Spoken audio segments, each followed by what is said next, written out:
बिस्मिल्लाहिर्रहमानिर्रहीम। अस्सलाम वालेकुम नाज़रीन, प्रोग्राम मुकाबिल में मेरे और आमिर मतीन साहब की तरफ से खुश आमदेद कहेंगे हम अपने तमाम देखने वालों को। नाज़रीन, ये जो गर्मी है ये सिर्फ मौसम के अंदर शामिल नहीं है, इस गर्मी का बराह रास्त ताल्लुक अदालत में चलने वाले केसेस से भी है, इस गर्मी का बराह रास्त ताल्लुक सियासतदानों के सियासी बयानात से भी है।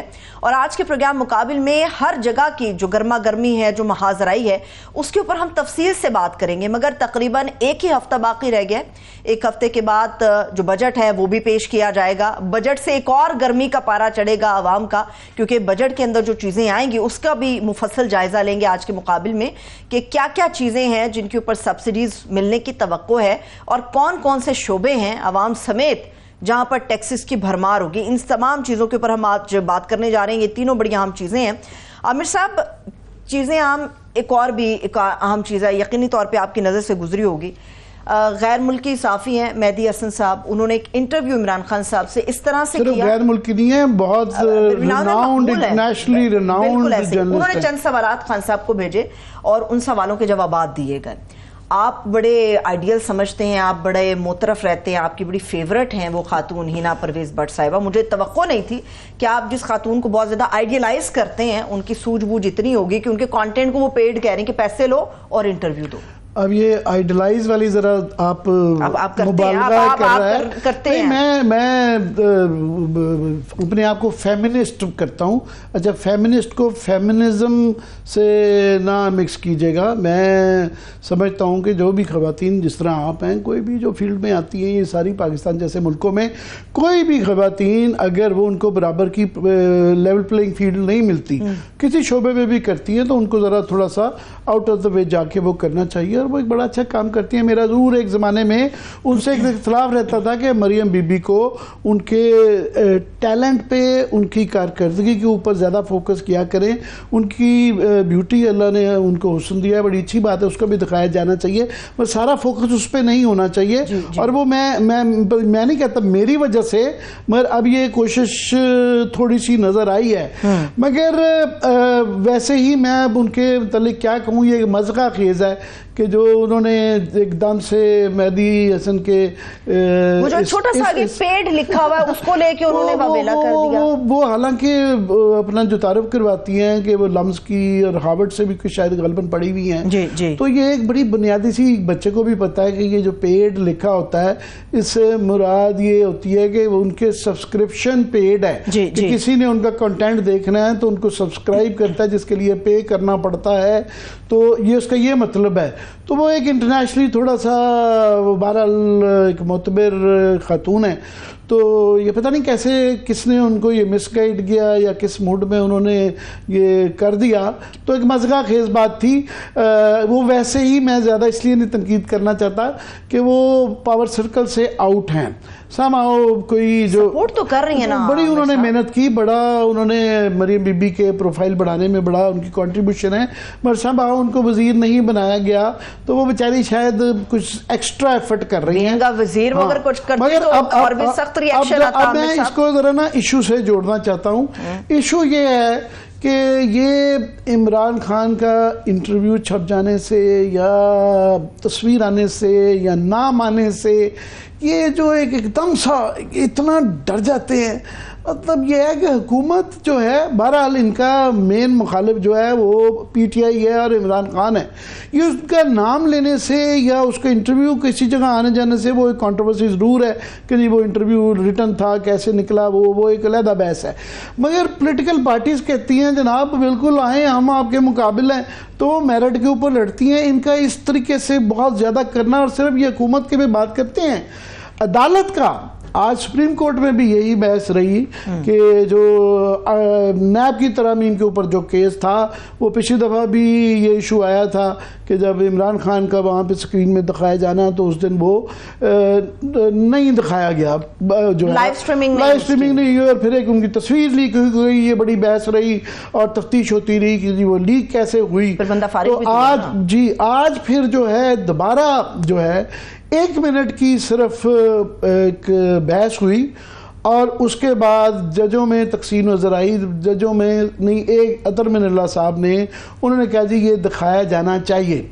और फिर 1 मिनट की उस प्रोसीडिंग्स के ऊपर जज हजरात चले गए और 55 मिनट बहुत ही गैर मामूली था कि 55 मिनट तक जज आपस में बहस ये करते रहे कि ये दिखाया जाना चाहिए नशरियात के नहीं दिखाना चाहिए। तो उसके बाद वो हमारा यही अखज़ कर रहे हैं हम कि इसी चीज़ पे ज़ाहिर है बहस रही और ये बड़ा अनयूजुअल था, इतना टाइम नहीं लेता। तो उसके बाद जो है 4-1 से जो है इसका ये फैसला हुआ कि नहीं दिखाया जाएगा उनकी नशरियात को। इमरान खान जिसकी प्रोसीडिंग्स का हिस्सा थे और उन्होंने बाद में उनकी प्रोसीडिंग में उन्होंने बात भी की, तो वो नहीं दिखाई जाएगी। अभी उसका कोई इख्तलाफी नोट जो है पता नहीं अतरमिल्ला साहब देते हैं या बाकी जजरात भी देते हैं या नहीं। अगर देंगे कोई देंगे तो रीजनिंग सुनने में हम बड़े इंटरेस्टेड होंगे, क्योंकि जो रीजनिंग प्रोसीडिंग्स के अंदर दी गई उससे कोई इतनी जो है ना वो मंतकी नहीं थी। For example chief justice Faez Isa साहब ने ये फरमाया कि ये इसलिए हम अपोज कर रहे हैं नशरियात को डायरेक्टली दिखाने में क्योंकि ये बड़े टेक्निकल है। तो टेक्निकल वो इसलिए क्योंकि जो प्रैक्टिस एंड प्रोसीजर्स का जो बिल है वो इतना ज़्यादा टेक्निकल था, वो 5-5, 6-6 घंटे रोज़ चलता रहा और कई दिन तक दिखाया जाता रहा। आम आदमी को बिल्कुल समझ नहीं आती थी, वो बहुत ही टेक्निकल केस था, मगर वो दिखाया जाता रहा। सो ये कोई इतनी मंतकी बात नहीं, घूम फिर के नज़र आ रहा था कि इमरान खान की वजह से ये तासुर बाहर गया कि जी इसलिए नहीं दिखाई गई कि इमरान खान था। अब अदालतों का, हुकूमत का तो चले फिर भी एक डिफरेंट मामला है। अदालतों का जब इस तरह का एक वो आए कि कैदी के भी हकूक़ होते हैं, ऑफ कोर्स कन्विक्टेड और नॉन कन्विक्टेड का एक फ़र्क होता है, मगर पाकिस्तान में तारीख रही हुई है कि यहाँ एक शख्स थे सहूलत मिर्ज़ा, मल्टीपल कत्ल किए हुए थे, उनको सजाए मौत हो गई थी, मौत की खोटरी से उनका जो है वो इंटरव्यू हुआ, पता नहीं कैसे हुआ, और वहाँ मौत की कोठरी में जब उनको बाद में फांसी हुई तो कोई जा नहीं सकता, वहाँ वो इंटरव्यू हुआ और वो तमाम चैनलों पे दिखाया गया, बल्कि सबके लिए लाजिम किया करार दिया गया था उस वक्त कि दिखाया जाए और गालबन पीटीवी में भी शायद चला। तो ये एक तारीख रही हुई है पाकिस्तान की। तो उसके बाद अदालतों का एकदम से ये शायद कहीं जो है इस बात का भी जिक्र हुआ कि क्यों इतना अदालतों के लिए ये एक इम्पॉर्टेंट चीज़ बन गई थी कि उनका दिखाया जाना या ना दिखाया जाना इतना क्या इम्पोर्टेंट है। ऑफ कोर्स फिर ये भी बहरहाल एक नई एक हुई चीज़ कि उनका मुकालमा चीफ जस्टिस से हुआ और बड़ा वो भी आयरॉनिकल था। फिर उसके बाद ये है कि उन्होंने अपनी वो चीज़ वो प्रोसीडिंग्स करती रही है। बाय द वे क्योंकि पहले टिकर्स चलने पे एक ममानियत आ गई थी पैमरा के नोटिस की वजह से, आज बताया जा रहा है कि सिंध हाई कोर्ट ने उसको जो है फिलहाल स्टे कर दिया है कि जब दिखाया जा सकते हैं वो रुदाद उनकी अदालतों की चल सकती है। एक तरफ तो ये अदालतों के अंदर ये आज सुप्रीम कोर्ट में भी एक तकसीम नज़र आई कि 1 मिनट की प्रोसीडिंग में 55 मिनट जो है ना कि दिखाया जाना चाहिए कि नहीं दिखाना चाहिए, तो उनकी हसासियत अदालत की नज़र आई कि जी वो उस पर है। दूसरा अदालत की और एग्जेक्टिव की एक लड़ाई चल रही है कि जिसके अंदर जो शहबाज शरीफ साहब ने फरमाया जो ये कि जी अदलिया के अंदर काली भेड़ें हैं और हमें वो पता है, ये आपने मेरा ख्याल शुरू में दिखाया, अगर दोबारा पर जो सब दिखा सके इस चीज़ को, वो जो प्राइम मिनिस्टर साहब ने जो अदालत के मुतालिक ये कहा कि काली भेड़े हैं, दो मुतज़ाद जगहों पे जो मुतज़ाद उनके जो मुतज़ाद मुख्तलिफ पहले क्या कहते थे, आप क्या कहते थे, अगर वो मौजूद है तो दिखाइएगा। मगर अदालत में उसकी भी जो है ना एको सुनाई दिया, उस पर भी डिस्कशन हुई। हमारे मौजूद मेहमान भी हमारे साथ मौजूद हैं, सीनियर सियासतदान है, साबिक गवर्नर सिंध भी रहे मोहम्मद जुबैर साहब, उन्होंने हमें ज्वाइन किया। बहुत शुक्रिया जुबैर साहब, थैंक यू सो मच आपके वक्त के लिए। जी जुबैर, बहुत शुक्रिया हमें ज्वाइन करने का। मैं बात कर रहा था कि एक जो इस वक्त सूरत हाल है कि अदालत के अंदर एक तकसीम नज़र आती है। हम समझते थे कि पहले जो जस्टिस बंदयाल के ज़माने में ये तकसीम थी शायद अब ख़त्म हो जाएगी, हमारी उम्मीद थी कि ये ख़त्म हो जाए। और एक तो वो तकसीम नज़र आई, फिर एक एग्जेक्टिव वर्सेस अदलिया एक महाज चल रहा है कि जिसके अंदर ख़ास तौर पे वो जज हज़रात जो हैं निशाने पे हैं जिनकी कल तक जो है PTI वाले मुखालिफ नज़र आते थे। आज हुकूमत की तरफ से जिस किस्म के बयान दिए गए और उसकी बातचीत जो है अदालत के अंदर भी डिस्कस हुई, तो मैं पूछना ये चाह रहा हूँ कि और क्या मसाइल हैं जो आपके साथ मैं बजट के, एनर्जी के किसानों के जो डिस्कस करना चाहता हूं कि ये एक और अदलिया के साथ भी ये मैं समझता हूं कि गैर जरूरी सा फ्रंट खुल गया है, क्या कहेंगे? जी, ये देखें, ये तो अदलिया के साथ आपने सही कहा था कि पहले भी हमारे यहाँ जो तकसीम थी बड़े वाज़े थी जब जस्टिस बंदियाल थे चीफ जस्टिस, और अब भी अब मेरा ख्याल है उससे भी ज्यादा वाज़े हो गई है, क्योंकि इतनी पब्लिक कभी भी नहीं किया था अपना जो फ्रस्ट्रेशन था जजेस ने, चाहे वो हाई कोर्ट के जजेस हों या सुप्रीम कोर्ट के जजेस हों, जिस तरह से जस्टिस बाबर सत्तार और जस्टिस कियानी और दूसरों ने जिस तरह से इजहार किया है और खुलेआम इजहार किया है, उसके बाद उसको भी एक जो 6 जजेस ने लेटर लिखा था उसको भी मेरा ख्याल है को 1.5 महीना हो चुका है, और उनका कंसर्न था एग्जीक्यूटिव के हवाले से कि एग्जीक्यूटिव के इदारे जो है दबाव डालते हैं इंटेलिजेंस एजेंसीज का। अब एग्जीक्यूटिव के हेड हैं शहबाज शरीफ, वो पहुंच गए चीफ जस्टिस के पास, हालांकि ये तो रिस्पॉन्सिबिलिटी उनकी अपनी थी ना कि ये अगर उनके नीचे जो भी महकमे आते हैं अगर जजेस को कंसर्न है तो उनके साथ तो उन्होंने अभी तक इंटरेक्शन ही नहीं किया, एटलीस्ट पब्लिक तो नहीं कोई चीज हुई कि जिससे पता चले कि prime minister is concerned about the concerns expressed by the 6 जजेस। फिर लाहौर हाई कोर्ट के चीफ जस्टिस ने, फिर आपको पता है कि अथर बिनिल्ला और दूसरे जजेस सुप्रीम कोर्ट में, वो भी बिल्कुल काफी ऑब्जर्वेशंस ऐसी दे चुके हैं जिससे उनको एग्जीक्यूटिव के हवाले से कंसर्न्स हैं। तो ये कोई अच्छी चीज तो है नहीं पाकिस्तान के हवाले से। अब इतने इश्यूज कोर्ट्स में पड़े हुए हैं, चाहे वो ट्रिब्यूनल्स के हवाले से हैं। आज आपने देखा होगा लाहौर हाई कोर्ट के हवाले से जो कहा गया कि जी ट्रिब्यूनल्स, जो इलेक्शन ट्रिब्यूनल्स के हवाले से उसको नाफिज किया जाए, इलेक्शन कमीशन की तंबीह की गई। There is mass confusion. हालांकि जब हम बात करते हैं कि हल किया है पाकिस्तान को ले जाने का, तो मैं कहता हूँ कम से कम जो चीजें जिस पर कमिटमेंट है सबकी, एटलीस्ट पब्लिकली कमिटमेंट है कि जी 1973 आइन पर कमिटमेंट है और उसके तहत जो भी जुडिशल प्रोसेस है या इलेक्टोरल प्रोसेस है उसको उसके तहत चलना चाहिए। अब ना आपने इलेक्टोरल प्रोसेस को सही तरीके से चलाया है, ना आप जुडिशल प्रोसेस को सही तरीके से चलाने के लिए तैयार है। प्राइम मिनिस्टर खुल के पब्लिकली, जो आपने अभी क्लिप भी सुनाया था, वो ललकार रहे हैं। और आज अटॉर्नी जनरल ने इनफैक्ट एक बयान दिया, पता नहीं आपकी नजर से गुजरा है कि वो आजकल के जजेस की नहीं बात कर रहे। जी वो आपके नहीं कर रहे, अब ये बिल्कुल, अब ये वो लतीफे आ जाते हैं, इस तरह के शेर याद आ जाते हैं कि वो आपको कैसे पता कि आपके मुतल्लिक बात कर रहे हैं। तो ये एक बड़ी मज़ा केस थी। अटॉर्नी जनरल कह रहे हैं नहीं जी वो आपको काली बेड़े नहीं कह रहे थे, वो किसी और के मुतल्लिक, वो माजी के जजेस के हवाले से कह रहे हैं। तो प्लीज जारी रखिएगा। क्लियरली आज हमारी अदलिया में ऐसी काली भेड़े हैं, सब नहीं है लेकिन ऐसी हैं जिनकी जो पाकिस्तान को आगे नहीं चलने देना चाहती। बड़े सीरियस इल्जाम लगाए प्राइम मिनिस्टर साहब ने। तो प्राइम मिनिस्टर, जाहिर सी बात है, वो फ्रस्ट्रेशन है कि जी जो जुडिशरी है वो बिल्कुल उनके ताबे नहीं है, या उस किस्म के फैसले नहीं कर रही, या ऑब्जर्वेशन इस किस्म के दे रही है जिससे वो हुकूमत की पॉलिसी से जाहिर खुश नहीं है। और होना भी नहीं चाहिए। आजकल के हालात में उनको उस तरफ खड़ा होना चाहिए जहां असूल की सियासत हो, असूली फैसले हों।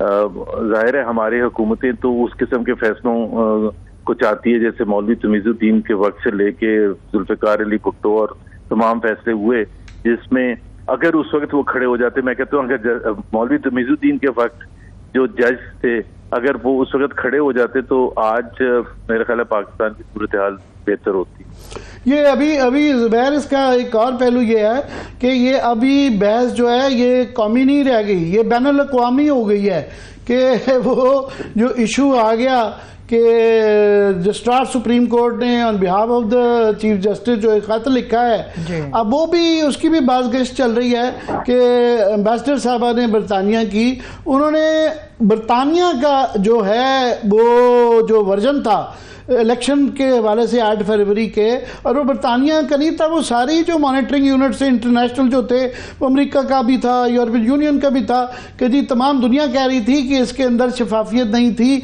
और काफ़ी सारे सवाल हैं। तो उन्होंने वो बातें की, तो उस पर वो जो पूरी एक जवाब भी दिया गया और 2-3 क्वेश्चन उस पर आ जाते। एक तो अगर देना था तो अपने फॉरेन ऑफिस या अपने अटॉर्नी जनरल को लिखा जा सकता था, वो डायरेक्टली लिख दिया गया और उसके मंदरजात पे भी बड़े सवाल उठ रहे हैं, क्या कहें? जी आमिर, एक तो पहली बात यह है कि पहली तो नाकामी है हमारी फॉरेन ऑफिस की, क्योंकि फॉरेन मिनिस्टर साहब सब कुछ करते हैं सिवाय अपनी मिनिस्ट्री देखने के। अगर ये this is she as a diplomat spoke, अगर पाकिस्तान को कंसर्न है कि ये डिप्लोमेटिक नॉर्म्स के बरखिलाफ है कि पब्लिकली इस तरह से इजहार नहीं करना चाहिए था, तो फॉरेन ऑफिस को आगे बढ़ के इस पर इनिशिएटिव लेना चाहिए था। तो पहली बात तो ये कि where is the foreign office, उनका अगर ये ऐसा कंसर्न है जो कि मेरे हिसाब से होना नहीं चाहिए, कि आपको अगर आपकी असलियत कोई दिखा रहा है तो बजाय कि आप उस पर कोई शर्मिंदगी का इजहार करें, आप कह रहे हैं कि 1953 में मुसद्दिक की हुकूमत को जो आपने निकाला था ईरानी प्राइम मिनिस्टर को, वो उसका आप जवाब दें। तारीख का सबक समझाया जा रहा है कि बरतानिया वालों को। व्हाट है आमिर, मैं ये कहता हूँ कि इसका पीटीआई से कोई ताल्लुक ही नहीं है कि जी आप को ये लेटर बल्ला वापस लेना चाहिए था या नहीं लेना चाहिए था। ये आपने डिसइनफ्रेंचाइज किया था करोड़ों पाकिस्तानीज को। अगर पीटीआई से कोई गलती हो भी गई, पहली बात है तो कोई भी नहीं, अगर कोई गलती हो भी गई है तो आप करोड़ों लोगों को उसकी पनिशमेंट तो नहीं दे सकते ना कि जी पीटीआई ने सही इलेक्शन नहीं किए थे, इसलिए करोड़ों लोग वो अपना राइट एक्सरसाइज नहीं कर सकते जो कि उनका हक बनता है कानून और आइन के मुताबिक। तो एक तो वो पता नहीं वो किस तरह से जस्टिफाई करते हैं। और अभी जिस तरह पीएमएलएन का इलेक्शन हुआ है उस पर वो भी तो जाहिर है नवाज, दोनों इलेक्शंस में कोई समझा दे हमें कि क्या फर्क है। एक दफा नहीं, उन्होंने 3 दफा कोशिश कर दी है, इसी तरीके से हुआ है। उनके भी बिला मुकाबला जीते थे, इनके भी बिला मुकाबला जीते हैं, मगर वो पता नहीं क्या फर्क है। जी कोई देखना कोई फर्क नहीं है। सिर्फ फर्क ये है कि पीएमएलएन जाहिर है हुकूमत में पंजाब में भी और सेंटर में भी, और वो इस इलेक्शन की तशहीर भी कर सकती थी पहले अखबारों के थ्रू या और उसको वीडियो और लाइव ट्रांसमिशन भी दिखा सकती थी। पीटीआई के पास ऐसा जनवरी में ऐसा माहौल नहीं था जिसमें वो तशहीर कर सकते। आपके 25 लोग निकलते थे तो आप अरेस्ट कर लेते। अब वो आप ये कह रहे हैं कि आपने छोटी सी जगह पर क्यों इलेक्शन कराया था। अब ये तो मेरा ख्याल है बिल्कुल ही against the basic norms of democracy. और जिस तरह मैंने कहा कि वो पनिशमेंट पार्टी के लिए नहीं थी, वो पनिशमेंट करोड़ों पाकिस्तानी को डिसइनफ्रेंचाइज करने की कोशिश की गई थी कि आप किसी ना किसी, जब आपने ये कह दिया कि ये बल्ला नहीं होगा तो फिर आप ये कह रहे हैं कि पॉलिटिकल पार्टी ही नहीं है। और फिर एक के बाद दूसरे मसाइल हुए, जिस तरह रिजर्व सीट का मसला उसकी वजह से हुआ एंड सो ऑन। तो मेरा ख्याल है जब आज से 5 साल 10 साल 15 साल के बाद कोई भी हिस्टोरियन देखेगा तो इसकी तारीफ नहीं करेगा इस फैसले की। ये उन्हीं फैसलों में शामिल होगा, मौलवी तमीज़ुद्दीन टाइप फैसलों में। ये मुझे जुबैर एक और चीज़ मैं चाहूँगा कि नून लीग जो है वो बहरहाल पंजाब की एक बहुत बड़ी पार्टी है, इंतखाबी निशान उनका शेर है, मगर शेर जो है सिर्फ इस बात से ही घबराया हुआ है कि जी इनका इमरान खान की शक्ल क्यों आ गई, नाम क्यों आ गया, इंटरव्यू क्यों आ गया। क्या तो अगर वो बाहर आ जाते हैं या इनको इलेक्शन उनसे लड़ना पड़ता है तो फिर क्या बनेगा। ये मतलब ये है कि पार्टीज अफोर्ड नहीं करती कि नज़र आए कि वो इतनी डरी हुई हैं, एक इस तरह बैकफुट पे जाके वो कहते हैं जी बिल्कुल आएँ, बिल्कुल सामने आएँ, पॉलिसी के ऊपर बातचीत होनी चाहिए, इख्तलाफात होने चाहिए। सो सिर्फ नाम के आने से क्यों डर है, कोई बरतक क्या है इसकी। और अच्छा, ये या तो आमिर ये पहली दफा हो रहा हो पाकिस्तान के एक नया एक्सपेरिमेंट किया जा रहा है कि एक सियासतदान को पाकिस्तानी अवाम से दूर रखे, छुपा के रखने की कोशिश से आपका मसला हल हो जाएगा। मसला हल नहीं होगा, वो ज्यादा से ज्यादा पॉपुलर ही होते चले जाते हैं। चाहे वो शेख मुजीबुर रहमान थे, चाहे जुल्फिकार अली भुट्टो थे या जो और दूसरे लीडर्स आए थे।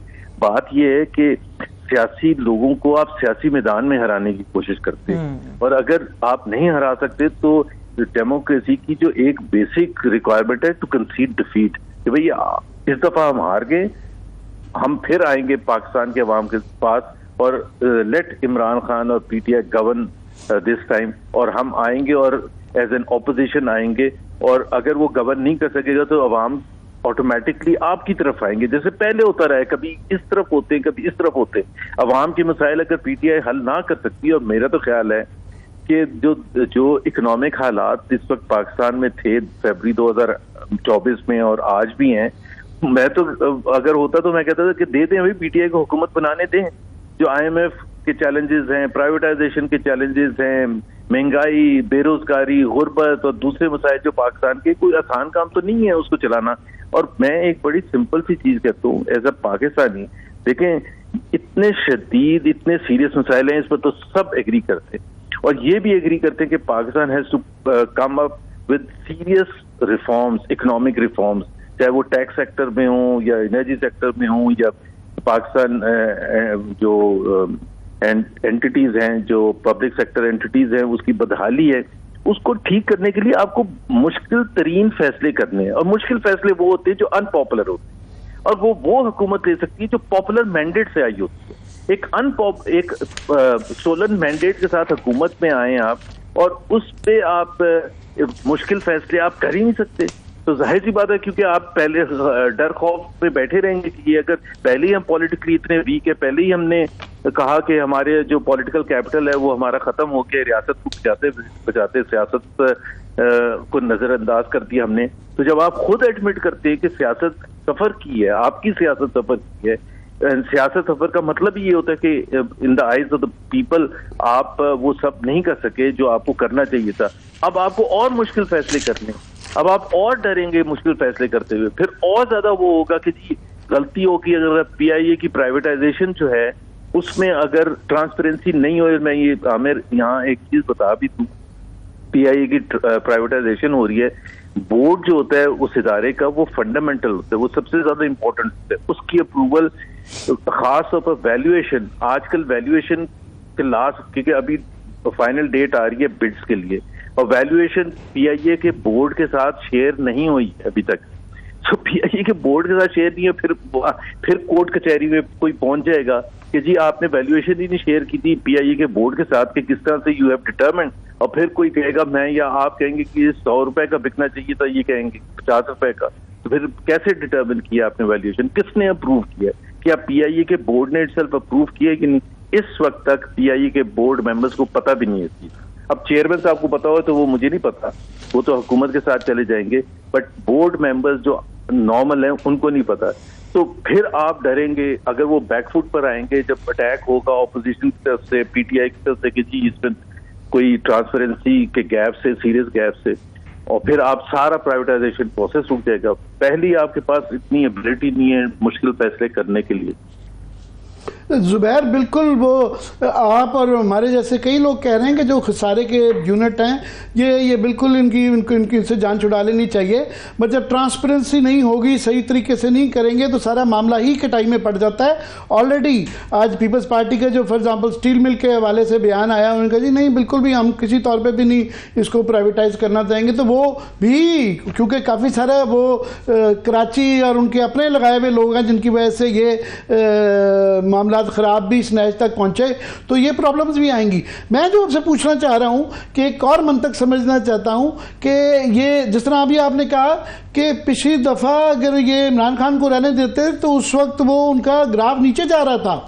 आज भी मैं समझता हूं कि कोई भी हुकूमत हो, चाहे इमरान खान की भी हुकूमत हो, तो जिस वक्त मुश्किलात हैं, जो IMF के सख्त कंडीशंस में जो काम करने पड़ेंगे, जो भी हुकूमत होगी वो कोई आसान नहीं होगा उस गवर्नमेंट के लिए। तो ये जब मुश्किलात देखते हुए कि किसान सड़कों पे हैं, लोड शेडिंग की वजह से लोग सड़कों पे हैं, और जब इन्होंने और जो है बड़े बड़े फैसले करने हैं रिटेलर्स पे, जो ये क्लेम कर रहे हैं कि इन्होंने टैक्स लगाना है, प्रॉपर्टी पे लगाना है, ब्ला ब्ला लगाना है, तो ये फिर ये जो अवॉइडेबल इश्यूज हैं जिस तरह के जुडिशरी वाला है, ये समझ नहीं आते कि इनको कौन, इनकी मशावरत कौन कर रहा है। पहले तो आप जैसे लोग थे तो समझ लेते थे, अब क्या इसकी बनता क्या है? अब अगर आप एक चीज देखें, विश मैं आपसे शेयर कर लेता, आपने कहीं देखा हो कि एक पिछले हफ्ते प्रोग्राम था जिसमें मुसद्दिक मलिक साहब थे, शहजाद इकबाल के, मैंने आपकी ट्वीट देखी थी, आपने बड़ी ट्वीट की थी कि जनाब 1 साल बाद इनको फैसिलिटेशन काउंसिल का पता चला है। पहला अमल होता है ना आमिर, देखें ये तो पहला अमल होता है कि आप ये देखते हैं कि आपके पास टीम है जो हैंडल कर सकती है, फिर आप दूसरा कदम उठाते हैं ना। अभी जिस तरह एक नया टेलीविजन चैनल सेटअप हुआ है, एक मालिक वगैरह जिसमें है, उन्होंने जब स्टार्ट किया होगा उन्होंने ये देखा कि स्टूडियो जबरदस्त होना चाहिए, एंकर जबरदस्त होने चाहिए, हमारे पास इतने इंफ्रास्ट्रक्चर है कि पूरे पाकिस्तान में नुमाइंदे हों जो कवर कर सके, and so on and so fourth. तो लाजमी जो है, अगर 6 महीने के और 1 साल के बाद आप ये कहें कि इस वजह से फेल हुआ है, और वो भी अगर आप उसमें भी देख लें कि वो कह रहे हैं कि अब प्राइवेट सेक्टर को आगे लेके आएंगे। भाई एक तरफ पहले हमें बताया था कि गवर्नमेंट टू गवर्नमेंट ट्रांजैक्शन होगी, गवर्नमेंट टू गवर्नमेंट ट्रांजैक्शन में प्राइवेट सेक्टर कहां से आ गया? Where does the private sector comes in? क्योंकि अगर आप रिकोडेक का फॉर एग्जांपल ले लें कि जी हमें कहा गया था कि शायद हम उधर शेयर से या कुछ करें, तो रिकोडेक प्राइवेट सेक्टर कैसे डिटर्मिन कर सकता है? What is their role? So even after 1 year we are completely, और वो फिर मैंने जिस तरह ट्वीट में भी लिखा था कि वो 50 इट एक्सप्लेन्स ना कि 50 ईयर के लोएस्ट लेवल पर है हमारा investment ratio, investment, and which is a matter of serious concern. और अगर आप एक साल पहले की बातें सुनेंगे 25 बिलियन यहाँ से और 50 बिलियन वहां से, तो वो फिर हमें एक साल के बाद बताया जाए one of the most important members of that team कि जी हमारा तो पेपर वर्क करने के लिए हमारे पास कॉम्पिटेंस नहीं है। I mean what does it show? It's embarrassing कि आप पहले बाहर चले गए और फिर पता चल रहा है कि जी आपके पास तो कॉम्पिटेंस ही नहीं। तो कॉम्पिटेंस को तो पहले लाना चाहिए था ना, सबसे पहले लाना चाहिए था कि who are our people who are competent enough to handle and present and promote Pakistan.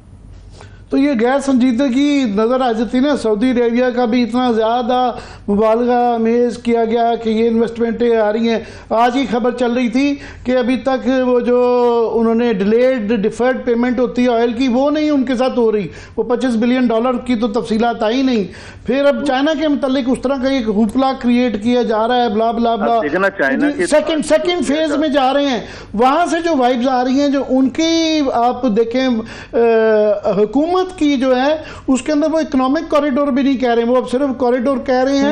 और वो कह रहे हैं पिछले से ही सेटिस्फाइड नहीं है जी। और वो हकीकत भी है। देखो ना, पहली बात तो ये है कि वो जो चाइनीज कंपनीज हैं उसके पाकिस्तान ने जो वाजबात देने वो अभी फंसे हुए, वो जाहिर सी बात सिक्योरिटी का उनको सीरियस कंसर्न है। वो इजहार भी कर चुके, बार बार इजहार कर चुके, जेन्युइन इजहार कर चुके। आई एम श्योर पाकिस्तान की हुकूमत और पाकिस्तान के इदारे चाहते हैं कि सिक्योरिटी प्रोवाइड कर सके, but from Chinese point of view अगर आप देखें तो वो तो अभी नहीं है ना उनके पास अवेलेबल। इतने इंसिडेंट्स हो चुके। सो एक तो इकोनॉमिक वायबिलिटी नहीं बनती है, दूसरे आपकी सिक्योरिटी की सिचुएशन नहीं है, तीसरे आपके पैसे उनके वाजबात आपने अदा नहीं किए, तो उनको क्या इंटरेस्ट है? देखना, चाइना हो या सऊदी अरेबिया हो या कोई और कंट्री हो, अगर वो इस रीजन में आता है तो उनके पास ऑप्शंस होते हैं अवेलेबल। अब तो वो दोस्ती और मुस्लिम ब्रदरहुड वगैरह तो खत्म हो चुका है ना। वो तो मेन चीज ये है कि Saudi Arabia has option to invest if it has that surplus money to invest in India, it has the option to invest in Bangladesh, Sri Lanka, जहां भी रिटर्न ज्यादा होगा, जहां भी बिजनेस कंडीशंस वायबल होंगी, तो उस हिसाब से वो करेंगे। मगर उसके लिए भी जो है वो क्योंकि अभी तो ऐलानात हुए हैं, तो जब वो फाइन प्रिंट में डिटेल्स आएंगी तो उनको देखना होगा कि क्या ऑफर किया जा रहा है, वो तब की बातें हैं। मगर पहले ही शोर मचा देना। मैं क्विकली चाहूँगा कि अब क्योंकि बजट आने वाला है, क्योंकि आप इकोनॉमी को बहुत समझते हैं, तो ये क्या आप कर रहे हैं कि जो अभी पहली दफ़ा पाकिस्तान की तारीख में हुआ है कि बोर्ड का IMF का अप्रूव पहले वो IMF करेगा तो उसके बाद फिर कैबिनेट उसको करेगी, और जो वो कंडीशनैलिटीज़ में जो चीज़ें आएंगी, तो यहाँ वो माहौल है, पॉलिटिकल विल है या पॉलिटिकल एनवायरनमेंट है कि जिसमें ये एब्जॉर्ब कर सके वो गवर्नमेंट ये वाला प्रेशर, इतने ड्रास्टिक स्टेप्स लेने का। जब बहुत से कहा भी कि ज्यादातर लोगों का थी कि हुकूमत एक तो आपके पास मैंडेट नहीं था, फिर उसके बाद हालात ऐसे थे कि इतने वीक आप मैंडेट के साथ आप हुकूमत लेंगे तो क्या आप मुश्किल फैसले कर सकेंगे। तो वहां अब जाके ये रियलाइज कर रहे हैं कि जो पार्ट गवर्नमेंट जो है it's a no win situation. मुश्किल फैसले करते हैं तो ऑपोजिशन का, PTI का खास तौर पर प्रेशर और ज्यादा बढ़ेगा। IMF को सेटिस्फाई करते करते आपने अवाम का भुगतान निकाल देना है। देयर इज नो, ऑब्वियसली आपको ऑलरेडी पता है कि गैस प्राइसेस के हवाले से, इलेक्ट्रिसिटी प्राइसेस जुलाई में 3 मंथली एडजस्टमेंट के बेसिस पर, क्वार्टरली और एनुअल, वो 3 प्राइस इंक्रीजेस अभी जुलाई में होने हैं।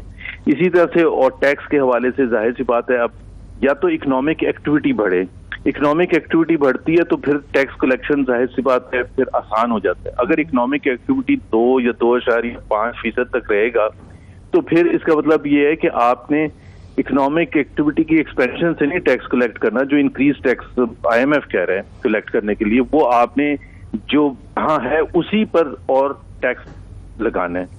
और उसके लिए जाहिर है वो और बिजनेस कंडीशंस खराब होंगी और इकोनॉमिक कंडीशंस खराब होंगी। अगर आपने कल पढ़ा हो एक पब्लिक न्यूज थी, ब्रिटिश टोबैको जो है उन्होंने ऐलान कर दिया है कि अगर हमारे ऊपर और टैक्सेस लगेंगे तो हम वाइंड अप कर देंगे पाकिस्तान से, बिकॉज वाइबिलिटी बनती ही नहीं फिर। तो ये इतने सी, और इसी तरह से चाहे फार्मास्यूटिकल कंपनीज हैं, इसी तरह से दूसरी मल्टीनेशनल्स हैं, तो when a new government comes तो वो तो एंगेज करना चाहते हैं हुकूमत के साथ, वो इंसेंटिव्स की बात करते हैं, वो कमिट करते हैं कि जी हम एक्सपेंशन भी करेंगे, हम बिजनेस को भी बढ़ाएंगे। Pakistan is a viable market, दायरा 25 करोड़ अवाम है, तो it's not a small. European city countries वगैरह जब इतनी बिजनेस ले सकते हैं तो पाकिस्तान क्यों नहीं ले सकता? So there is an opportunity, but at the same time they look for incentives, because उनके लिए वो है कि यहाँ अगर हम रह के यही पैसा लगाएं और लॉसेस इनकर करें, इससे अच्छा तो हम बांग्लादेश ले जाएं, इससे अच्छा तो हम बस जुबैर, हम और आप जो है यूज्ड टू हैं कि एक मंतकी पॉलिसीज की कोई मंतक समझ आए, मंतक नहीं समझ आ रही तो ये आपको तंग करते रहेंगे आइंदा भी। अपनी अंडरस्टैंडिंग के लिए बहुत बहुत शुक्रिया। मोहम्मद जुबैर साहब हमारे साथ मौजूद थे। चलिए अभी ब्रेक की तरफ चलते हैं। जब हम ब्रेक से वापस आएंगे, सियासी और अदालती मामलात पे अभी बहुत सारी बात होना, बहुत सारी गुफ्तगू होना बाकी है, उसके ऊपर हम बात करेंगे ब्रेक से वापस आके। Stay with us.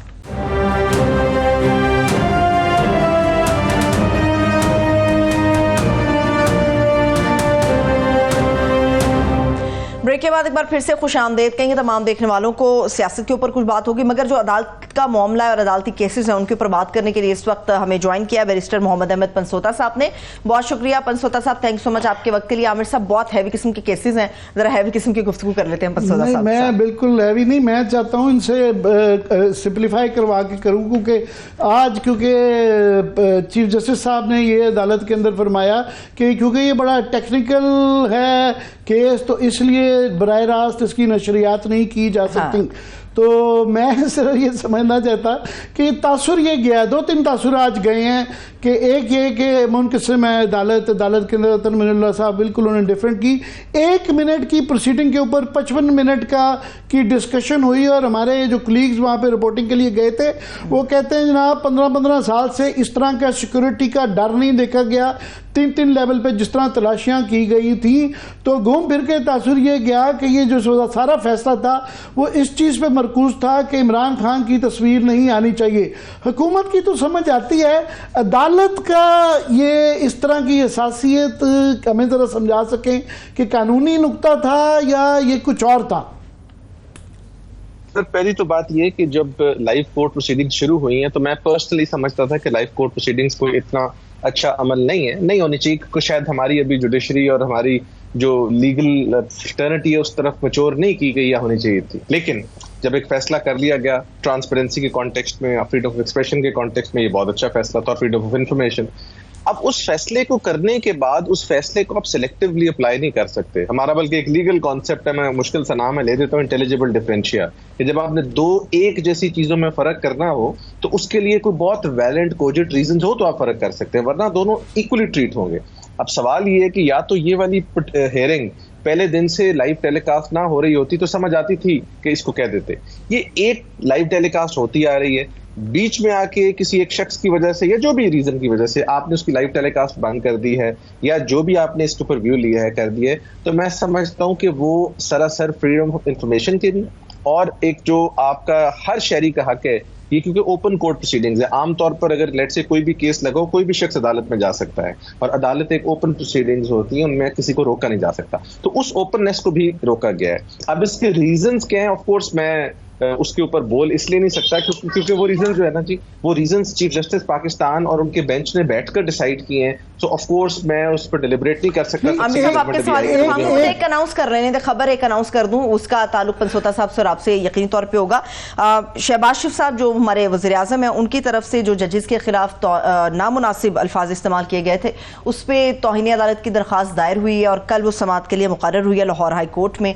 बस ये मैंने आपको बताना था, कल समाअत के लिए बात करते हैं, मगर जो रिपोर्टेड है बैरिस्टर साहब कि जज साहब ने कहा ये तकनीकी बुनियाद, ये बड़ा टेक्निकल केस है, तो ये नहीं है, ये तो रिपोर्ट हुआ है। तो मेरा आर्गुमेंट था आगे आपके ज्वाइन करने से पहले कि जो प्रैक्टिस प्रोसीजर था उससे ज़्यादा टेक्निकल तो ये नहीं था। तो वो ये पैमाना उधर अप्लाई होता है सर। वो जब मैं तो चूंकि I come from a rural background, तो हमारे वो पंजाबी में कहा जाता था कि मुंडा बड़ा टेक्निकल है। ये उस किस्म का ही कोई टेक्निकल इशू है जी जो मेरी तो समझ से बाहर है। And I don't think so कि एक पाकिस्तान में judiciary should be concerned about any technical issue, they should be concerned about legal and constitutional issues. और अगर टेक्निकल है भी तो उसकी टेक्निकलिटी को हमें समझाया जाए, क्योंकि इस तरह रोकने से उस टेक्निकलिटी को ज्यादा हवा मिल रही है एज अपोज टू अगर आप खोल दें। मैं तो हमेशा कहता होता हूँ आप कोई भी बात है उसको करने दें, उसके बाद कवानीन मौजूद है। अगर किसी ने डेफमेशन की है, अगर कोई कानून वायलेट हो गया, उसका अपना रास्ता ले। लेकिन इस तरह ज्यादा काम खराब हो रहा है और ज्यादा पजीराई मिल रही है और उस चीज को ज्यादा हवा मिल रही है जिसको ये एक्चुअली टेक्निकल बनाकर रोकना चाह रहे हैं। बहरहाल वंस अगेन जुडिशरी का फैसला जी, मैं अब उस पर एक अपनी राय तो दे सकता हूँ, बट फिर कल को अब हमें तो वकील भी शायद ना मिले, सारे तो FIR में नामजद हो गए। तो हमारे ऊपर भी जो हद तक इज्जत के जिस किस्म के कवानीन आ रहे हैं, जो माहौल है, तो हमारा भी आज बड़ी मुश्किल से पैमरा का रिपोर्टिंग का जो है सिंध हाई कोर्ट ने फारिग किया है। मगर ये मैं इसलिए खास तौर पे भी जानना चाह रहा हूँ कि इसका एक तनाजुर है। एक तनाजुर ये है कि पहले ही एक पाकिस्तान की तारीख का बहुत बड़ा एक केस अदालतों में है कि 6 इस्लामाबाद के हाई कोर्ट के 6 जजेस ने लिखा हुआ है कि यहाँ मुदाखलत हो रही है। तो जब ये एक इस तरह का नशरियात को रोका जाता है, और शायद आज एक आधी कोई इस तरह की ऑब्जर्वेशन भी आई है किसी जज साहब की तरफ से कि फिर ये भी समझा जाएगा कि हमारे ऊपर भी शायद प्रेशर है। तो ये उस तनाजुर में 3-4 जजेस के ऊपर जो कि कंटेम्प्ट के केसेस के फैसले भी अदालतों ने भी टेकअप कर लिया हुआ है और वो एप्लीकेशंस भी आई हुई हैं, फिर ये कैसे देखा जाता है? देखिए सर, मैं इसको एक कम्प्लीटली और एंगल से देखता हूँ कि पाकिस्तान के बड़े बड़े कंट्रोवर्शियल केसेस जो हैं वो काजी साहब लाइव स्ट्रीमिंग करवा रहे हैं चीफ जस्टिस साहब, तो उसमें तो इशू नहीं है। इस केस में तो कंट्रोवर्सी भी कोई नहीं है। आपका एंटी ग्राफ्ट लॉ जो है वो चैलेंज हुआ है, उस चैलेंज के ऊपर आई थिंक पाकिस्तान के हर शहरी को पता लगना जरूरी है। और वैसे ही आई थिंक एकेडमिक डिबेट बड़ी अच्छी है उन वकला के लिए जो कि हम लाहौर बैठे हैं, कहीं बैठे हैं, वो सुनना चाह रहे हैं। मखतूम अली खान साहब वन ऑफ द फाइनेस्ट इन पाकिस्तान इस पर बहस कर रहे हैं, तो वो तो हमारे लिए वैसे ही लर्निंग, और पाकिस्तान की पब्लिक भी देखना चाह रही है। तो मैं तो टू बी ऑनेस्ट इस चीज को समझने से कासिर हूं कि ये डिटेल रीजनिंग, उसमें इख्तलाफी नोट पढ़ने का भी बड़ा मजा आएगा, बिकॉज वो भी फिर अपनी साइड बताई जाएगी कि इसके पीछे रीजन है क्या। क्योंकि मैं तो पर्सनली जैसे आपको पहले कह चुका, I come from that school of thought कि नथिंग शुड बी स्टॉप्ड, और अगर कोई चीज कानून से मुनाफी होगी उसके लिए कानून मौजूद है, उसको आप डील कर सकते हैं। सो अब इसके पीछे क्या मंतक थी, इसके ऊपर फ्रैंकली स्पीकिंग मेरी तो समझ से बाहर है। कोई सजेस्ट मैं इसलिए नहीं करना चाहता क्योंकि पाकिस्तान की जुडिशरी से रिलेटेड इशू, शायद कोई पॉलिटिकल गवर्नमेंट का डिसीजन होता तो हमारा व्यू और तज्जिया डिफरेंट होता। अब मैं कोई चीज सजेस्ट कर दूं, वो फिर एस्क्राइब हो जाए उनके साथ, तो एट्रीब्यूट हो जाए सॉरी, तो मैं समझता हूँ इसमें एहतियात करूंगा। बहरहाल लेकिन इस डिसीजन को मैं बिल्कुल समझता हूँ कि ये गैर मुनासिब डिसीजन है, आइन के जो बेसिक स्पिरिट है, जो फ्रीडम ऑफ एक्सप्रेशन और इंफॉर्मेशन, उसके खिलाफ। आज तो ये अभी ये केस चूंकि अभी चल रहा है, तो पिछली दफ़ा भी बहुत बड़ा ये इशू बन गया था। आज भी हमारे रिपोर्टर हजरात बेचारे कह रहे थे कि जो माहौल था, जितनी वहाँ पे नज़र आया, सख्ती नज़र आई, 3 लेयर सिक्योरिटी की थी, तो पता नहीं अगली दफ़ा ये क्या होगा। मगर कब तक अदालतों का काम है फैसले करना, टालना तो नहीं है।